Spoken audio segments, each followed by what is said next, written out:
Bom dia, amadas irmãs, amados irmãos. Vamos dar início à nossa aula fazendo uma oração. Senhor nosso Deus, te agradecemos, Senhor, pelo momento de comunhão que tivemos hoje de manhã, pelo partir do pão também, Senhor, pela oportunidade de estarmos juntos, como igreja, desfrutando das tuas bênçãos. E mais uma vez aqui estamos assentados aos teus pés para ouvir a tua palavra. Pedimos, Pai, que o Senhor nos dê a todos nós corações mansos e humildes para receber a tua palavra como de fato ela é, que é a palavra de Deus e não de homem. Então, Senhor, tudo que ouvirmos nesta manhã, que o Senhor esteja nos convencendo de que precisa ser obedecido, que precisa ser aplicado em nossas vidas, independentemente das circunstâncias ou daquilo que o mundo fala que nos leva a um sentido contrário. Mas que o teu Espírito Santo, mesmo que escreveu essas palavras, que ele também convença os nossos corações para obedecê-las. É o que eu te peço, Senhor, para todos nós aqui, irmãs e irmãos. Eu peço isso em nome de Jesus. Amém, Pai. Amém.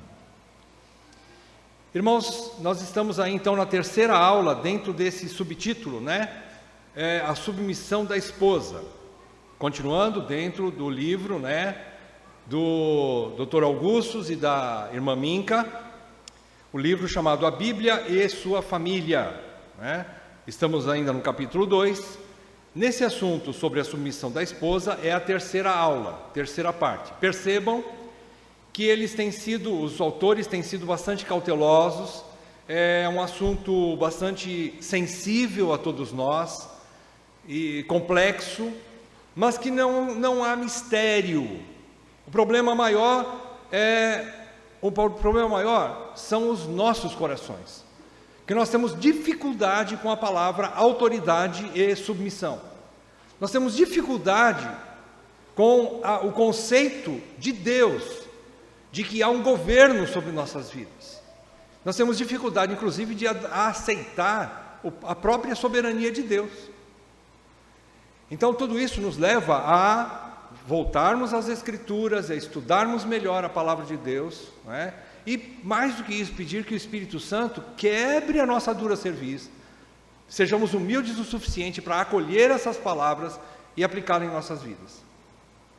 Que Deus nos ajude, especialmente as nossas amadas irmãs. Bem, vamos fazer uma rápida recapitulação sobre o que nós já vimos. Na aula anterior, nós vimos duas razões para a submissão da esposa ao marido. Primeira razão, a razão devocional. Lembram-se? A razão devocional encontra-se ali em Colossenses 3,18, onde Paulo diz que as esposas sejam submissas ao próprio marido como convém no Senhor. Essa expressão, como convém no Senhor, é como fica bem para o coração do Senhor, como agrada ao Senhor. Então, as esposas devem ser submissas porque isso agrada ao Senhor. Então, por amor ao Senhor, por devoção ao Senhor, as irmãs se submetem. Mais do que amor ao marido, mais do que amor ao homem, que está exercendo liderança sobre a vida dela, é por causa do Senhor que ela faz isso. Segunda razão teológica, a razão teológica encontra-se em Efésios 5, 22 e 23, onde Paulo ensina que o homem é o marido é o cabeça da mulher, como Cristo é o cabeça da igreja, e ele Dr. Augustus linka o texto de 1 Coríntios 11, 3, onde ele menciona ali a sequência de autoridade. Cristo é o cabeça de todo homem é o cabeça da mulher, e Deus o cabeça de Cristo. Então, quando ele encerra esse texto aqui, Paulo está dizendo que essa questão de submissão e autoridade já existe em toda a eternidade, é um princípio divino, nasceu no coração de Deus. Isso é teológico. Por quê? Porque a própria Trindade se apropria desse princípio. O Filho está submisso ao Pai, o Espírito está submisso ao Filho. O próprio Filho diz que quando ele subisse aos céus, ele mandaria o Espírito Santo, e isso em capítulo 4 de Efésios você vê que ele cumpriu isso. O Espírito veio em submissão ao Filho, após o Filho ter cumprido a sua missão de redentor, né? E ele cumpriu ali a salvação nele, pelo seu sangue vertido na cruz. O Pai o ressuscitou e ele foi elevado aos céus, e imediatamente ele derrama o Espírito veio em submissão ao Filho para guiar a sua igreja a toda a verdade, para guiar o seu povo, para interceder pelo seu povo, para fortalecer o seu povo e não abandonar o seu povo jamais. O Espírito está, hoje nós vivemos na era do Espírito Santo, né? E ele veio em submissão ao Deus triuno, ok? Então esse conceito teológico precisa entrar no coração das irmãs. Por quê? Porque a própria Trindade pratica isso, então é uma honra submeter-se. Não é algo não é algo pequeno, não é algo de pouco valor ser submisso. Porque o próprio Deus triuno opera esse conceito dentro da Trindade. Então não é desonra ser submisso. Não é desonra ser submisso, ok? Por isso, então, a esposa se submete ao marido por amor e devoção ao Senhor, e em segundo lugar, porque é um princípio divino, praticado pela própria Trindade, ok? Então isso nós aprendemos na aula anterior. Hoje nós vamos entrar nos fundamentos bíblicos para o conceito de submissão. Fundamentos bíblicos para o conceito de submissão. Mais uma vez, Dr. Augustus, irmã Minka, separam em dois fundamentos. O primeiro fundamento é o fundamento da criação. Vejamos os textos. No Novo Testamento, em Timóteo, Paulo escreve para ele, 1 Timóteo 2, 12 e 13. Abra sua Bíblia se você quiser acompanhar comigo. O texto está transcrito aqui. Paulo, então, diz o seguinte: e não permito que a mulher ensine, nem exerça autoridade de homem. Esteja, porém, em silêncio. Por quê? Ele dá o porquê aqui, o fundamento. O fundamento é da criação. Por quê? Primeiro foi formado Adão, depois Eva. Primeiro Adão, depois Eva. Segundo texto, 1 Coríntios 11, versículo 9. Porque também o homem não foi criado por causa da mulher, e sim a mulher por causa do homem. Esses dois textos, depois nós vamos ver aqui o que o Dr. Augustus coloca para a gente como pano de fundo, mas eu já vou adiantar que esses dois textos foram escritos para enfrentar, para tentar solucionar um problema sério na igreja de Éfeso. Vocês sabem qual foi um dos primeiros pastores de Éfeso? Quem foi um dos primeiros pastores da igreja de Éfeso? Vocês sabem? Timóteo. Timóteo foi um dos primeiros pastores de Éfeso. Paulo, então, entendendo que falsos mestres estavam entrando sorrateiramente para dentro da igreja, tentando destruir a doutrina, que não era a doutrina de Paulo, é a doutrina dos apóstolos em geral, e mais do que isso, é a doutrina de Cristo, e esses falsos apóstolos, falsos mestres, estavam tentando destruir. Da mesma forma, lá em 1 Coríntios também estava sofrendo a mesma coisa, falsos irmãos estavam tentando entrar. E qual é a porta que eles enxergaram para entrar? Uma das portas para trazer heresia, através das... Alguém saberia me responder? Das mulheres. Mulheres. Paulo chega a falar em 2 Timóteo que esses homens traiçoeiros invadiam as casas das mulherinhas sobrecarregadas de pecado, que aprendem sempre, mas nunca chegam ao conhecimento da verdade. Isso estava acontecendo em Éfeso. Satanás, astuto que é, levantou os seus ministros, os falsos apóstolos, para fazer a mesma coisa que ele mesmo fez lá no Éden, onde ele não foi atrás do homem para tentá-lo, mas ele foi atrás da mulher. Então, a questão aqui é que Paulo está usando o princípio escriturístico contido lá em Gênesis. Gênesis, capítulo 2, versículo 18, versículo 21, versículo 22. Leiam comigo. Disse mais o Senhor Deus: não é bom que o homem esteja só. Quem estava só? E Deus então disse: far-lhe-ei uma auxiliadora que lhe seja idônea. Então o Senhor Deus fez cair pesado sono sobre o homem, e este adormeceu. Tomou uma das suas costelas e fechou o lugar com carne.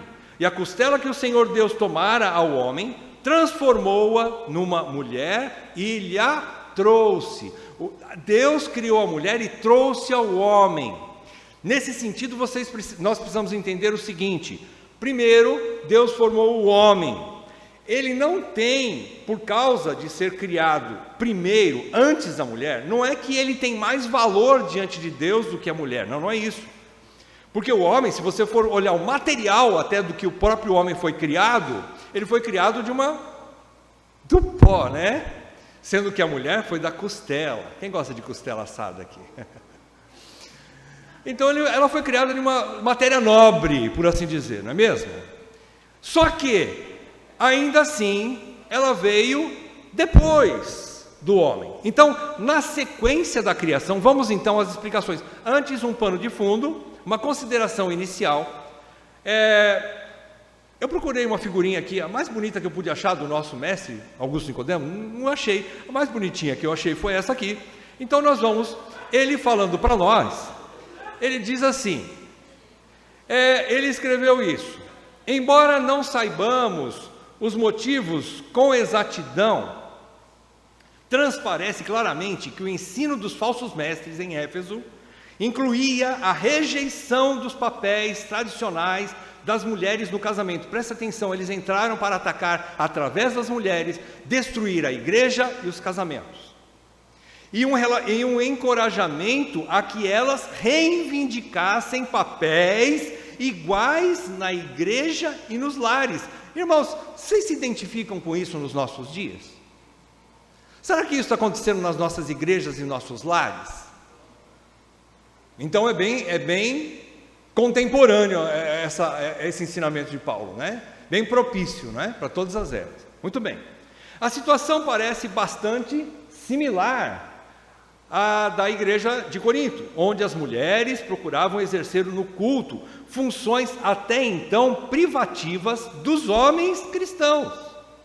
É contra este pano de fundo que Paulo determina às mulheres da igreja de Éfeso que aprendam em silêncio, que não ensinem nem exerçam autoridade sobre os homens e que estejam em perfeita submissão, conforme o texto que nós já lemos em 1 Timóteo 2,12. Vejam bem, nós não vamos ter tempo de entrar no mérito da questão de as mulheres ficarem em silêncio. É óbvio que aqui Paulo está tratando de um assunto com relação à autoridade feminina dentro da igreja e, consequentemente, dentro dos lares. Se você pegar o contexto todo, o próprio Paulo, antes um pouquinho, ele ensina, dentro das suas cartas, ele também ensina que as mulheres mais velhas ensinem as mais novas, amarem seus maridos, serem boas donas de casa, criarem seus filhos sob submissão. Então existe sim o papel, a função de ensino dentro da igreja através das irmãs. As irmãs também ensinam as mais novas. Então, a própria Priscila e Áquila, mais Priscila do que Áquila, lá no livro de Atos, eles, o casal, e a atividade bastante grande de Priscila, para evangelizar pessoas, para ensinar a doutrina de Cristo. Ela foi uma evangelista, Priscila, e outras irmãs. Mas exercer a autoridade, e veja bem, o texto que você vai abrir na Ara, está escrito autoridade, como é que nós vimos ali atrás? Vamos voltar um pouquinho?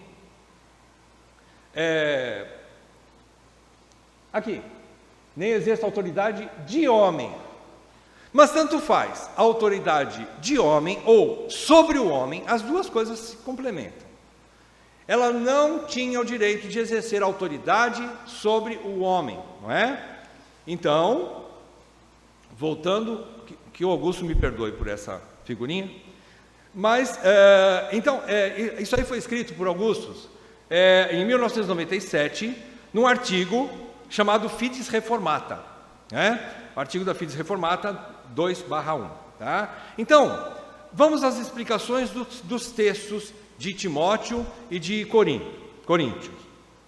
O fundamento da criação, nesses textos que nós estudamos, que nós lemos, Paulo refere-se à sequência da criação, lançando mão do texto de Gênesis para instruir tanto a Timóteo quanto aos irmãos de Corinto, que o homem foi criado primeiro e a mulher foi formada dele, derivada dele, sendo-lhe então submissa.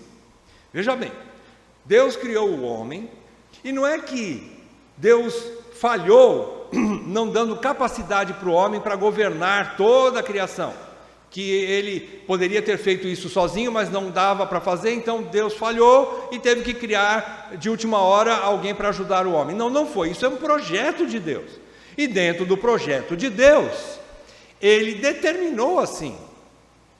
Como eu disse anteriormente, não é questão de valores, não é questão de capacidade de um mais do que o outro, não, mas é questão de funcionalidade, de função. Um tem uma função, o outro tem outra função.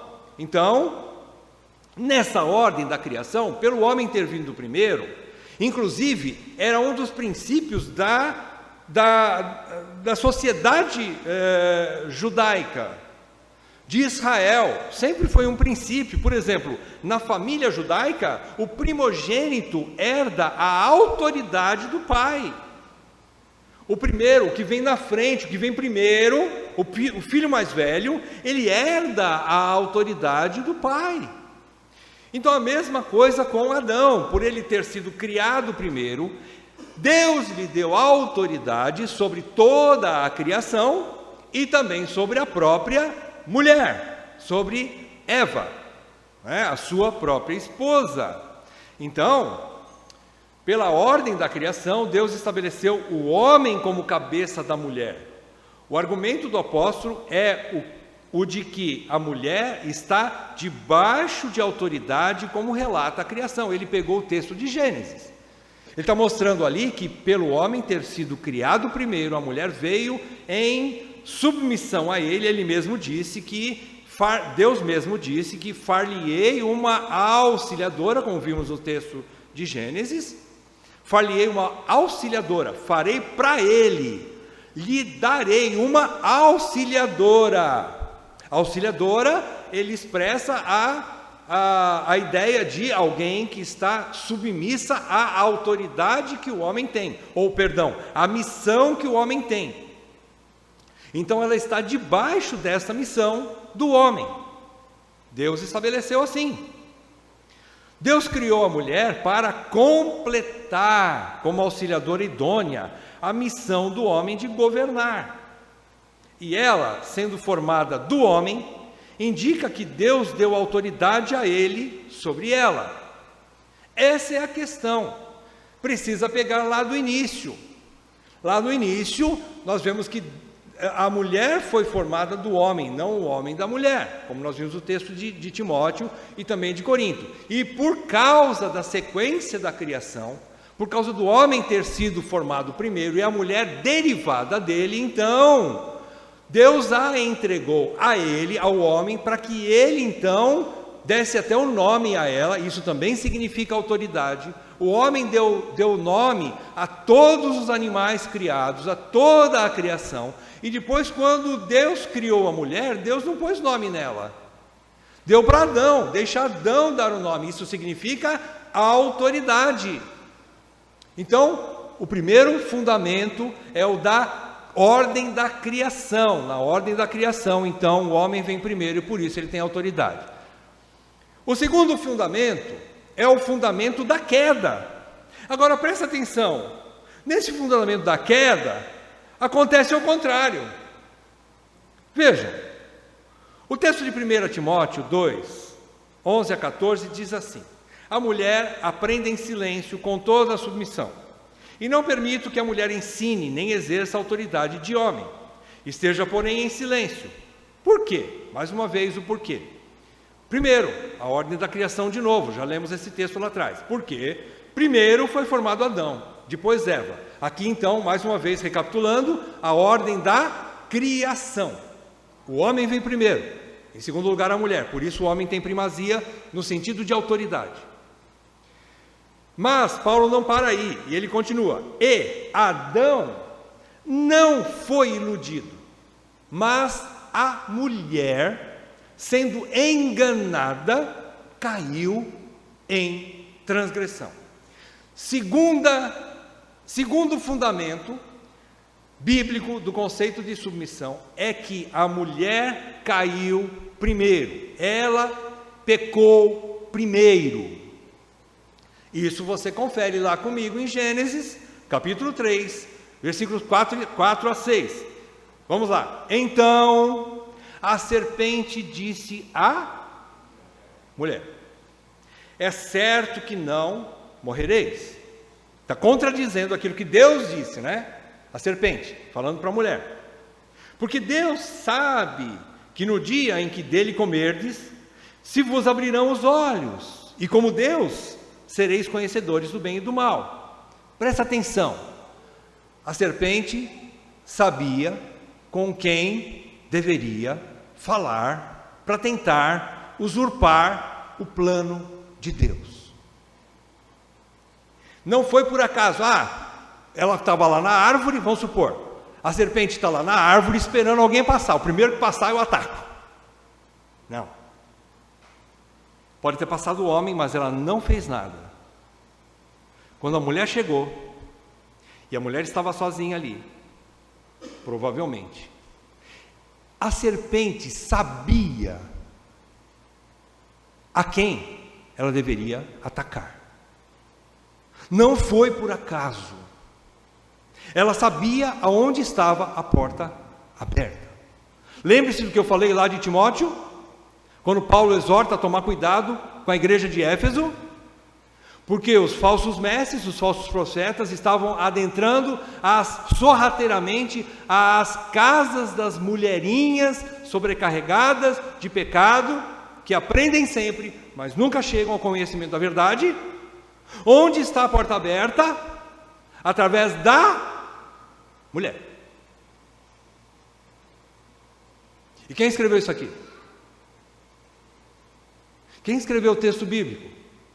Quem inspirou o texto bíblico? Será que ele errou?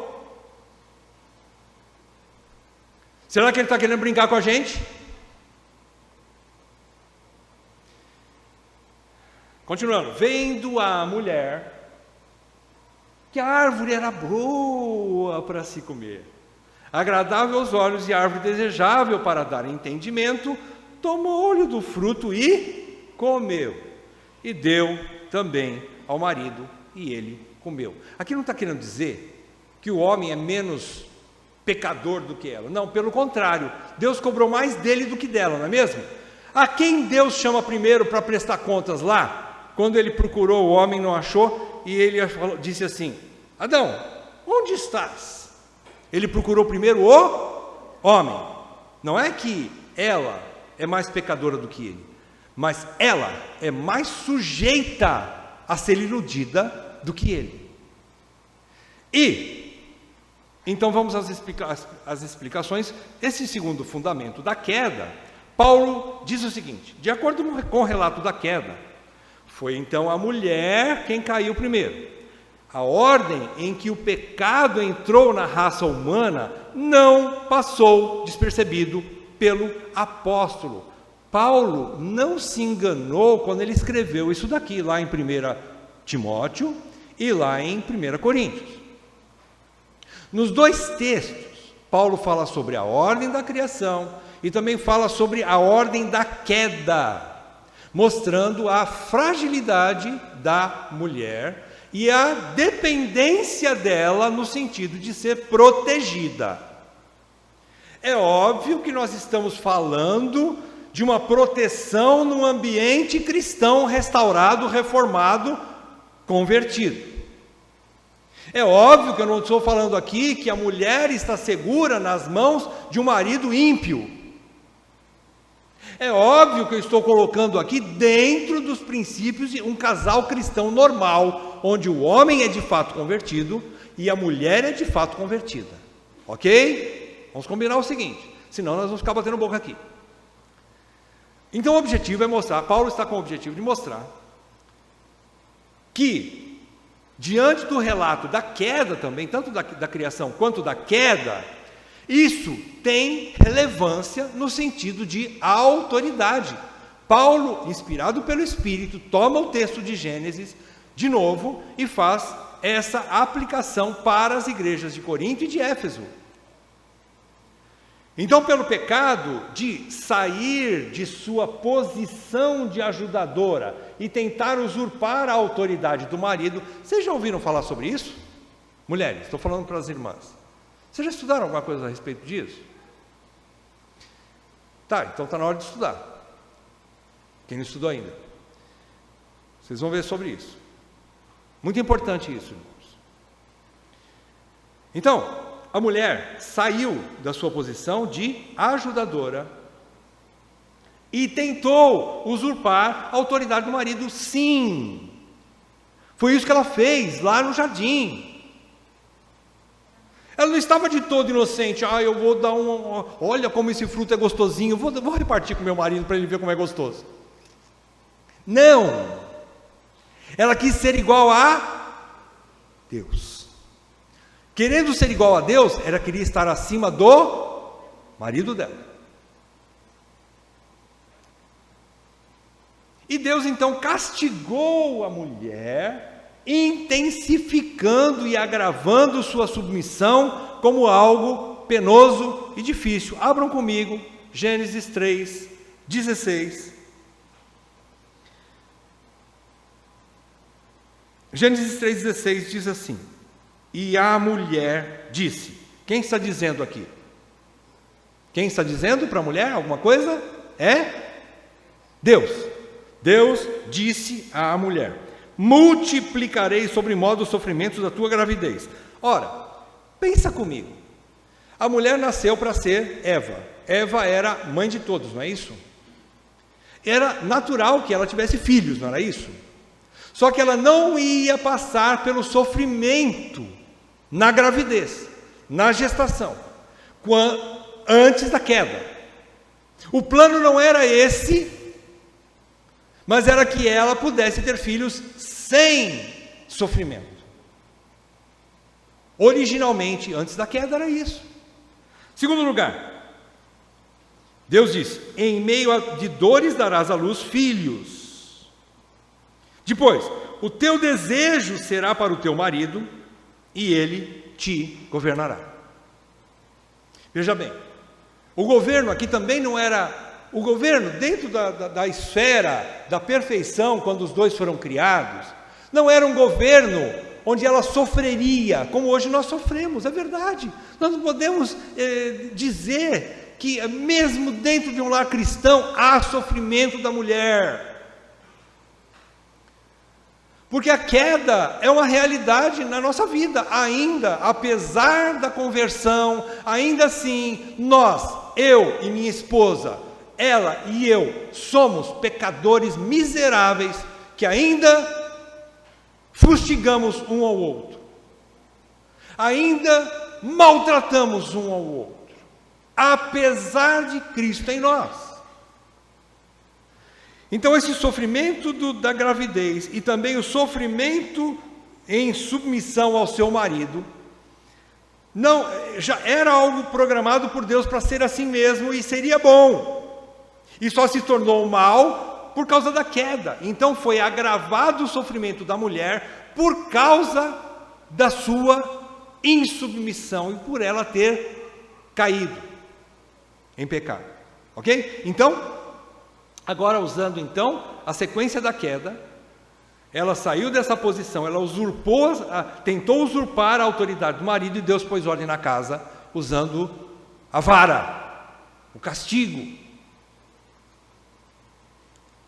Assim, o fundamento da queda exposto por Paulo, tanto por Eva ter caído primeiro, e também pelo castigo imposto por Deus, ou seja, um sofrimento sobre algo que seria prazeroso, tanto ela ser submissa, e seria algo prazeroso para ela, como também de ter filhos, que seria algo prazeroso para ela, agora não é mais, por causa da queda. Então esses dois esse castigo, né, reafirmam o princípio de autoridade e submissão no casamento. Paulo usa isso para falar aos irmãos de Éfeso, a Timóteo, para falar aos irmãos de Corinto, que por causa desta situação da mulher, dessa fragilidade feminina, ela está submissa ao marido. E ela deve aprender isso. Como conclusões,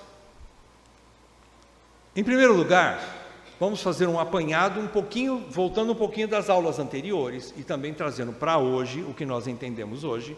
Veja bem, a doutrina da submissão da mulher ensinada por Paulo não deve ser vista como contextual, mas sim histórica, teológica e bíblica. É um princípio permanente e válido para sempre. Isso aqui não é só porque aconteceu lá na igreja de Corinto o problema que as mulheres queriam dominar a igreja. Não é só porque aconteceu lá em Éfeso que os falsos mestres incitaram as mulheres para que elas pudessem usurpar a autoridade dos homens dentro da igreja, dentro dos seus lares. Não é contextual, não é da época. Isso é um princípio permanente. Por quê? Você sabe me explicar por que é um princípio permanente?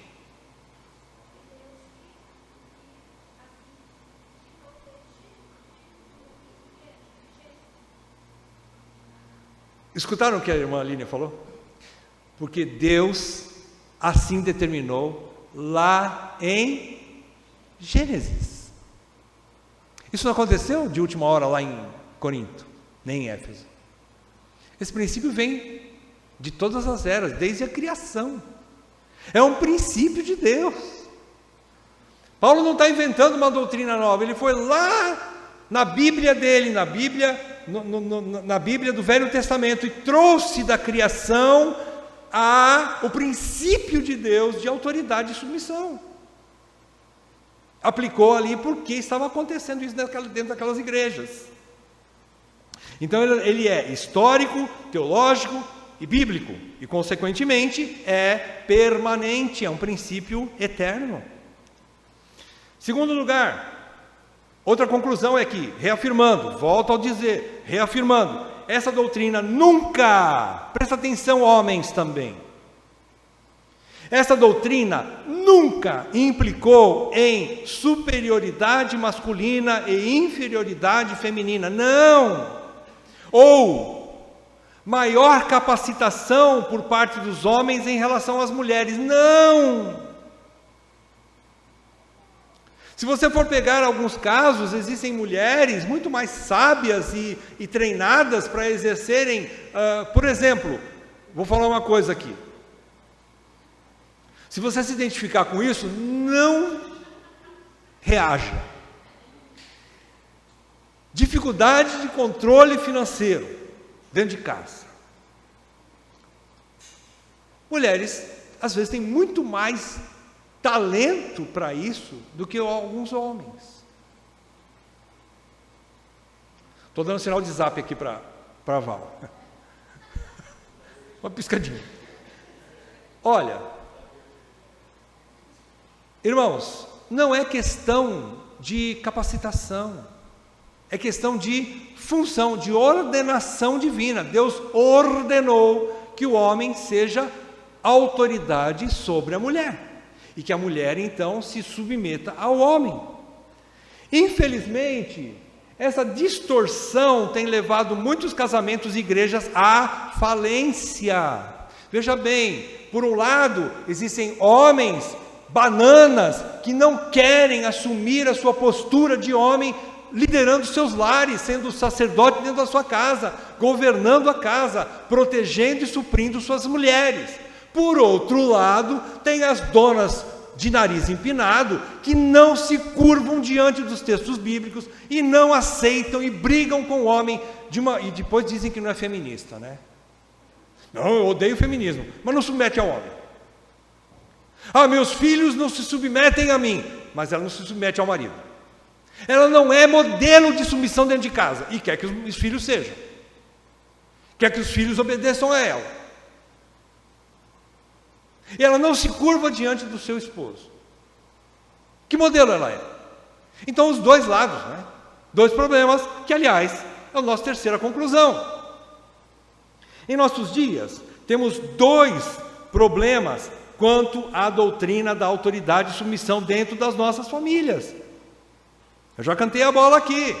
Quais são? Primeiro problema, a falta de respeito e obediência por parte dos filhos aos pais e, principalmente, por parte das esposas aos maridos. Queridas, esta palavra não é somente para irmãs casadas, que estão agora passando por isso. Eu vou explicar para você por quê. Primeiro, se você ainda é jovem e não se casou, você vai se casar. Em nome de Jesus, você vai se casar. Ah, vai. E se casando, você vai ter que aprender a se submeter ao seu marido.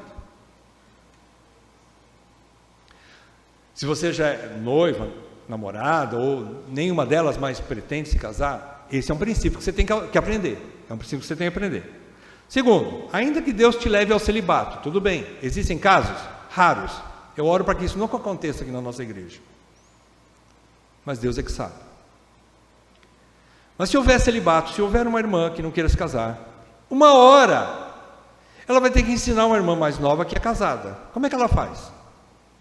Ela vai simplesmente falar, irmã, eu não sou casada, pergunta para fulana lá que eu nunca casei. Não, ela vai ter que abrir o texto bíblico e falar assim, irmã, o texto diz que é assim, assim, assado. Eu não provei isso na carne, eu não pratiquei isso, mas eu posso te ensinar o que está nas escrituras. Como irmã mais velha, eu vou ensinar você. Por isso, tem irmãs aí achando que não vão mais querer estudar sobre família porque não é casada. Irmã, é um ledo engano. Tem que aprender tudo. Uma hora alguém vai te questionar e você pode ser um instrumento de Deus para ajudar uma irmã mais nova. Alguém está em dúvida, uma parente, sei lá. Aprenda. Nunca é demais, guarde no seu coração. Amanhã Deus pode te levar a um casamento. Ora, Ele é Deus, Ele pode fazer tudo o que Ele quiser. O segundo grande problema, esse é um, né? Num extremo, mulheres insubmissas, filhos insubmissos. Pode falar. Irmã? Ah, Nancy. Aham.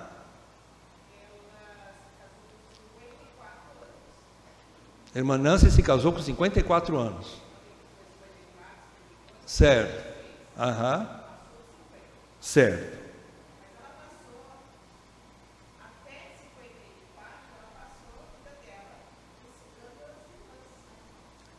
A Nancy passou a vida toda ensinando as mais novas, né? Amém.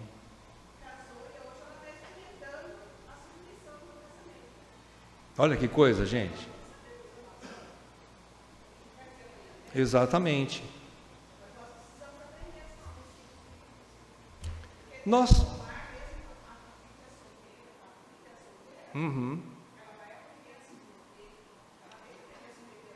Sim. Está aí. Nada fora do... Desde pequeno aprendeu a submeter aos seus pais, né? Então não é algo estranho para jovem, não é? Para menina, para moça, a submissão, não é mesmo? Já vem do lar de origem, né?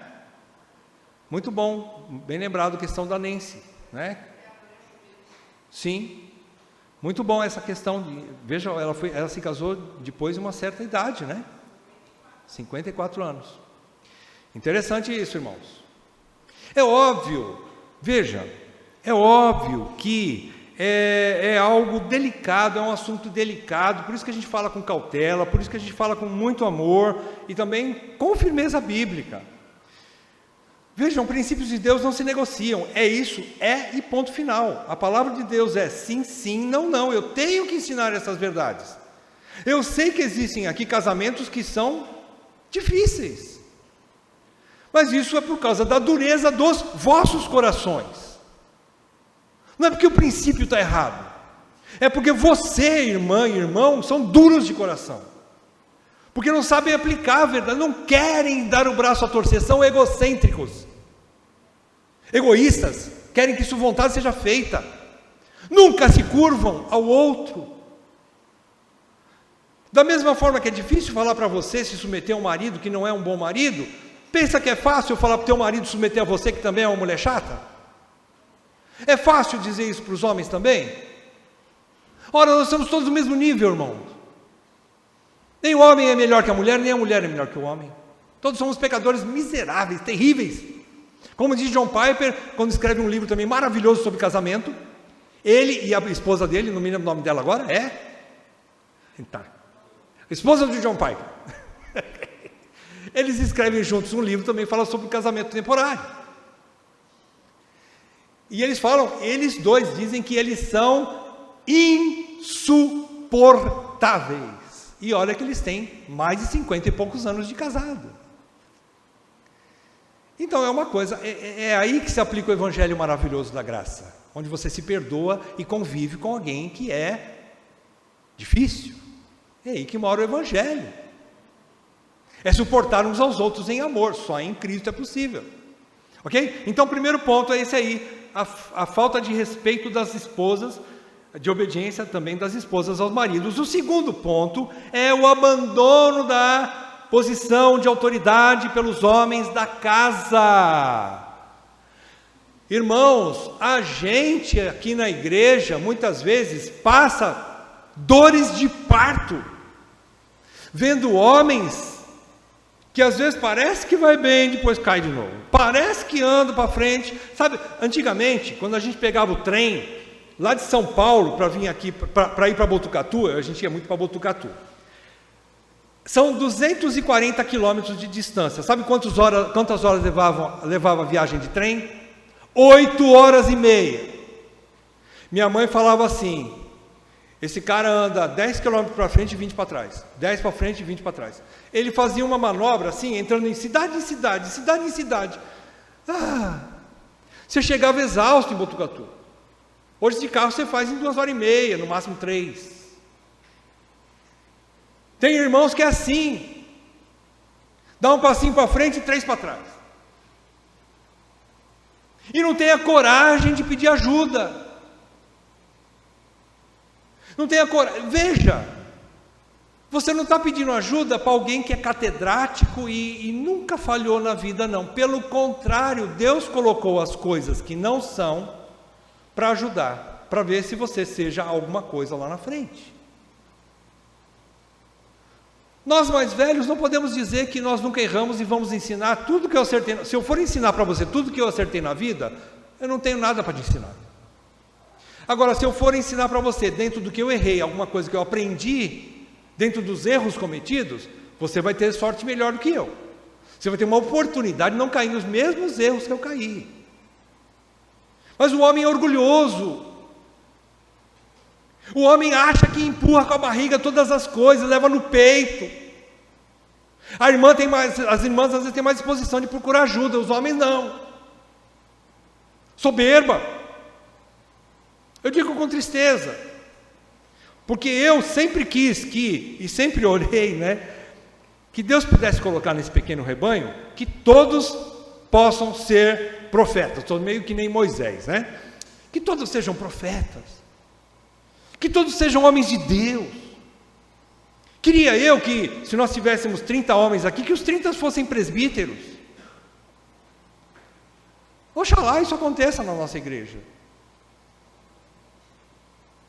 Porém, onde é que está o coração humilde desses homens? Bom, vou deixar falar mais de homem, que tem um capítulo cheio lá na frente desse livro, que vocês vão ficar com a orelha inchada de tanto ouvir. Agora sim, uma figura mais bonita, melhor do que o doutor Augusto lá atrás, Então, uma palavra à esposa cristã tirada do livro, e a Minca diz o seguinte, para a esposa, para a casada: compreenda os fundamentos de sua posição. você não foi chamada para ser escrava, oprimida e humilhada, mas como uma serva de Deus, obediente em amor racional, amor inteligente, para sujeitar-se à autoridade do seu marido. Como é que você se torna inteligente, irmã? Estudando numa faculdade? Fazendo um curso aí Você pode até fazer curso de culinária, tá? Eu incentivo. Tem irmãs que precisam aprender a cozinhar, para oferecer coisa melhor para os seus esposos. Tadinhos. Mas não é por aí que começa. Você precisa estudar as Escrituras. Você precisa conhecer o fundamento bíblico de o que é uma mulher virtuosa. Leia Provérbios 31 e textos correlatos. Vai estudando. Você vai se tornar uma mulher inteligente, sábia, e vai aprender a submeter-se em amor à autoridade do seu marido. Aqui, se você for mais culta do que ele, mais espiritual do que ele, tadinho. Ou qualquer coisa mais do que ele, isso não importa. Isso não importa, minha irmã. Ele é a autoridade que Deus colocou em sua vida. Você precisa compreender isso e, em amor, sujeitar-se. Irmãs, peça um novo coração para Deus.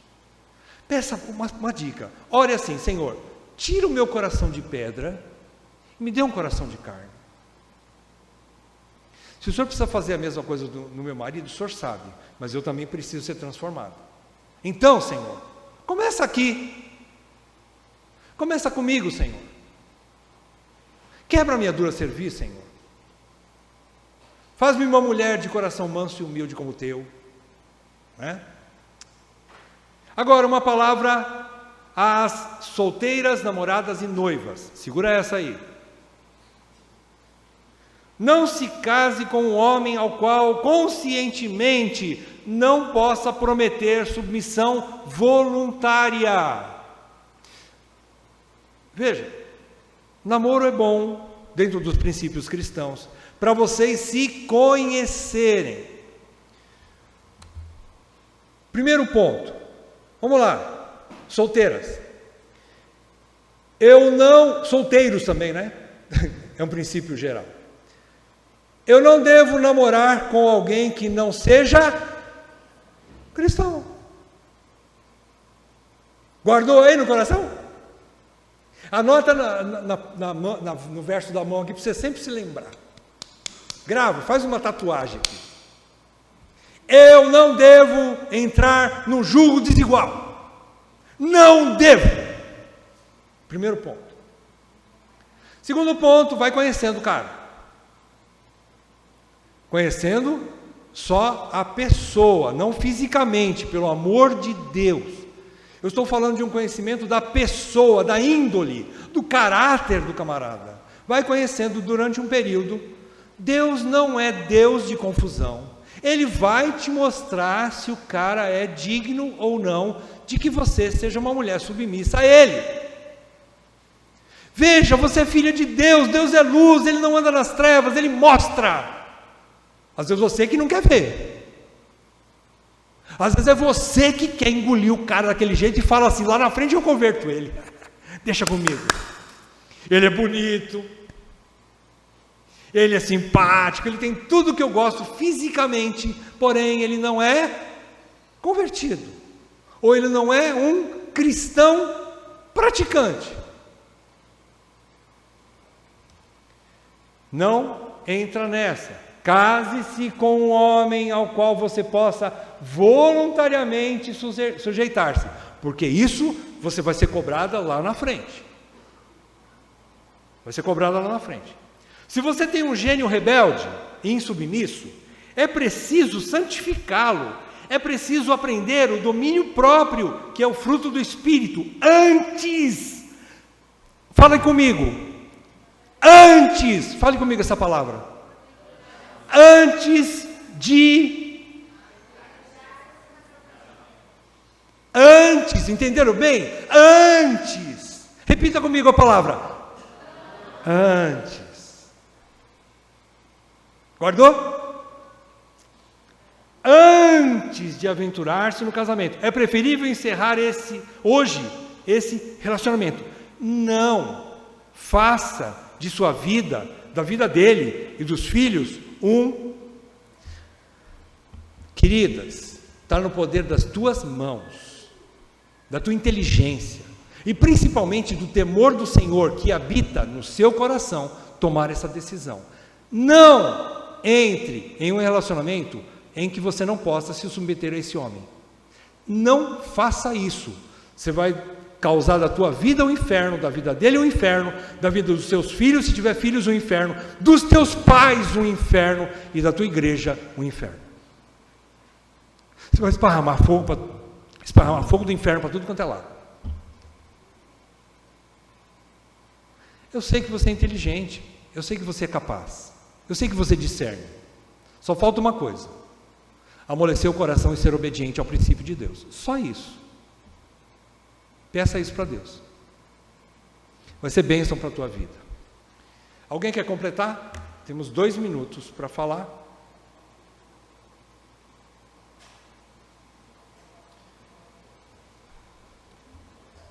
Amém. Senhor, nós pedimos, Pai, que Tua graça seja suficiente em nossos corações, especialmente das nossas irmãs, para compreenderem o princípio bíblico da submissão. E que assim, elas continuem sendo bênçãos em nossas vidas. Nós desejamos que as nossas mulheres sejam mulheres sábias, mulheres virtuosas, mulheres que edificam seus lares, e que estejam também preparadas a serem auxiliadoras idôneas para os seus maridos. É isso que nós te pedimos em nome de Jesus. Amém, Pai. Amém.